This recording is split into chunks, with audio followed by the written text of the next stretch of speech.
Hi, it's Kirsten from WTI. I'm just about to go and repot a new plant I got using my Bloem terracotta plastic planter. So I really like the fact that this is plastic and lightweight. I am really indecisive about where I put my plants. So I like to move them around a lot in my house. So I like the fact that this is plastic as opposed to terracotta or clay, which is very pretty but also very heavy. So follow along as I repot my plant in this awesome planter. So now I'm going to start filling up my planter with soil. And now it's time to repot my plant.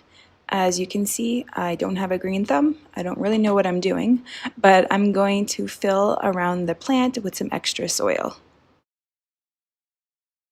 Okay, now that it's done, you can see how easy it is to pick up and carry, and if I change my mind, I can move it from one spot to another with ease.